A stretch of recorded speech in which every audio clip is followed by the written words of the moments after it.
Comme chaque année depuis 1996, les écoliers de Limoges plantent des arbres. Près de 700 enfants des écoles maternelles et élémentaires de la ville de Limoges ont, l'espace d'une demi-journée, participé à la semaine de l'arbre. C'est une opération qui est menée par la ville et on travaille en collaboration avec la direction de la jeunesse. Et ce sont les jardiniers de la direction des espaces verts qui sont présents pour accompagner les enfants. Vous saviez ce que c'était de planter des arbres? Oui. Il y en avait certains qui l'avaient fait. Oui. L'idée c'est de sensibiliser les jeunes, les enfants sur la nature, le respect de l'arbre, de leur faire comprendre un petit peu comment fonctionne l'écosystème, même si c'est un bien grand mot à cet âge-là, mais de leur faire toucher la terre, qu'ils mettent les mains à la pâte quelque part. Vous aviez préparé comment cette journée, vous, dans la classe? Alors moi, je ne l'ai pas préparé, je leur ai laissé découvrir l'activité et je vais l'exploiter en rentrant en classe jusqu'à vendredi. J'ai une classe particulière qui est une classe d'Ulysse, mais après oui, on va l'exploiter, on va regarder comment un arbre pousse, on va faire les plantes.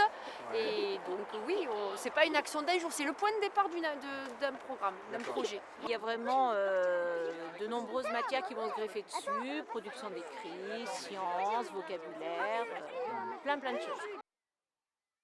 On va se retrouver juste à hauteur du collet, la zone intermédiaire entre le tronc ça marche et la zone très bien. racinaire. C'est même un très bon pourcentage de reprise, ce que nous on appelle reprise, c'est-à-dire au printemps, là, au démarrage de la végétation, on vient compter, voir à peu près le pourcentage de reprise. Et sur l'ensemble des 20 dernières années, eh bien, on est à un pourcentage de 80-85%, ce qui est supérieur à la moyenne des plantations qu'on peut faire en milieu forestier. Après quelques explications des jardiniers sur la plantation, les enfants mettent en pratique les conseils. On creuse un trou. Après, on plante notre tronc et il faut que ça couvre nos racines. Après, avec de la terre, on prend la terre qu'on a fait sortir. Après, on va la remettre. On va la coller à l'arbre. Et après, on l'arrose un petit peu. Ça, c'est le mien. Ouais.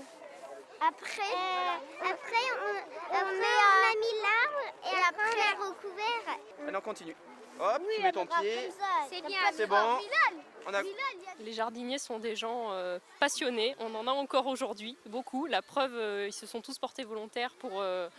Tous ceux qui sont présents aujourd'hui étaient volontaires pour participer et on voit la relation qu'ils peuvent avoir avec les enfants, ils sont vraiment aux petits soins. C'est pas juste pour faire une opération comme ça, c'est vraiment dans le plan de gestion du bois de la Batide. Pour que les parcelles vivent, il faut abattre, il faut replanter, donc ça fait vraiment partie de la vie de la forêt. Ça te convient à la profondeur qu'il est? Sur cette parcelle du bois de la Batide, les enfants vont planter 700 arbres. On a à la fois du chêne-rouvre, du poirier sauvage, du pommier sauvage, du tilleul. On a de mémoire à peu près 6 essences différentes cette année.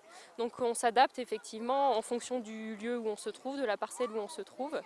Et en quantité d'arbres, ça représente 700 arbres cette année. C'est une opération qui continuera puisque une forêt se renouvelle toujours sur elle-même. L'opération est partie notamment suite à la tempête. Le bois de la Batide malheureusement avait été très dénaturé et donc avec les services de l'ONF, on avait lancé ce plan de réaménagement des parcelles avec les enfants pour faire une véritable pédagogie, pour que les enfants se sentent, j'allais dire, investis auprès de la planète et qu'ils aient cette responsabilité-là de préparer le futur. Maintenant que les stigmates de la tempête de 99 sont passés, eh bien, il y a le renouvellement naturel de la forêt qui fait qu'il y a des plans d'abattage qui sont organisés avec l'ONF et qui dégagent de nouvelles parcelles donc régulièrement. Depuis 1996, c'est près de 20 000 arbres qui auront été plantés sur l'ensemble des sites lors de cette opération.